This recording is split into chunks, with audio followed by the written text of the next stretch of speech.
আমরা দুইটা চিঠি দিয়েছি। চিঠি দেওয়ার পর আমরা আইসিসির যে উত্তর সেটার প্রত্যাশা করছি। এর মধ্যে একটা জিনিস ঘটেছে আপনাদের আমার জানানো প্রয়োজন, সেটা হচ্ছে আইসিসির যে সিকিউরিটি টিম আছে, সিকিউরিটি দায়িত্বে যারা আছে, তারা একটা চিঠি দিয়েছে। সেই চিঠিতে বলা হয়েছে 3টা জিনিস হলে বাংলাদেশ টিমের নিরাপত্তা আশঙ্কা বাড়বে।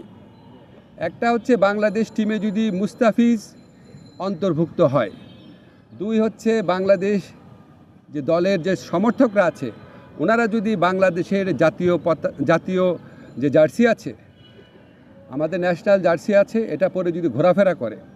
আর 3rd হচ্ছে ইলেকশন যত এগিয়ে আসবে তত নাকি বাংলাদেশ দলের নিরাপত্তা আশঙ্কা বৃদ্ধি পাবে।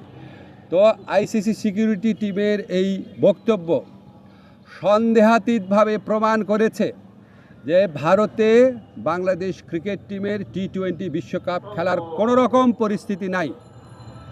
আইসিসি যদি আশা করে আমরা আমাদের শ্রেষ্ঠ বোলারকে বাদ দিয়ে আমরা ক্রিকেট টিম করব, আমাদের যারা সমর্থক আছে তারা বাংলাদেশের জার্সি পরতে পারবে না, আর আমরা ক্রিকেট খেলার জন্য বাংলাদেশের নির্বাচন পিছিয়ে দিব, এর চেয়ে উদ্ভট, অবাস্তব, অযৌক্তিক কোনো প্রত্যাশা হতে পারে না। আমরা মনে করি ভারতে যে উগ্র সাম্প্রদায়িক পরিস্থিতি বিরাজ করছে এবং বাংলাদেশ বিদ্বেষী যে পরিবেশ বিরাজ করছে, বিশেষ করে গত 16 মাস ধরে বাংলাদেশ বিদ্বেষী যে অব্যাহত ক্যাম্পেইন চলেছে, এটার প্রেক্ষিতে বাংলাদেশের পক্ষে ভারতে ক্রিকেট খেলা অসম্ভব ব্যাপারে পরিণত হয়েছে। মুস্তাফিজের পর্ব এবং এরপরে আপনাদের যে চিঠির কথা বললাম সেটার মাধ্যমে এটা সন্দেহাতীতভাবে প্রমাণিত হয়েছে।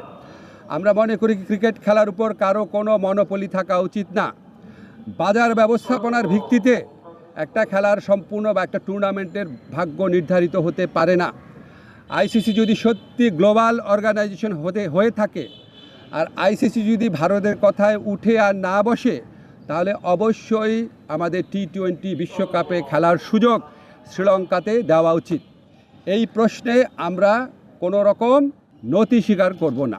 যদি আপনার কলকাতার থেকে চেঞ্জ করে অন্য ভেন্যুতে দেওয়া যায়, শ্রীলঙ্কায় দেওয়া যায়, কোনো সমস্যা না। আমি পত্রিকায় দেখলাম, আমি জানি না সত্যি নাকি মিথ্যা, পাকিস্তান নাকি আমাদের টুর্নামেন্টগুলো আয়োজন করার প্রস্তাব দিয়েছে। পাকিস্তানে করেন, কোনো সমস্যা নাই। সংযুক্ত আরব আমিরাতে করেন, কোনো সমস্যা নাই। কিন্তু যেখানে আমাদের দলের একটা প্লেয়ারকে খেলার পরিবেশ নাই, এই উগ্র সাম্প্রদায়িক শক্তির কাছে মাথা নত করে ভারতের জাতীয় ক্রিকেট বোর্ড, ন্যাশনাল একটা অথরিটি, তারা যখন বলে তাকে এখানে খেলানো না হোক, এর চেয়ে বড় প্রমাণ আর কি আছে আইসিসির সামনে? বুঝলাম না। আর আইসিসি সিকিউরিটি টিমের যে চিঠি আছে, এর তো আমরা একটা সময় চিঠির কপি আপনাদেরকে দিয়ে দিব।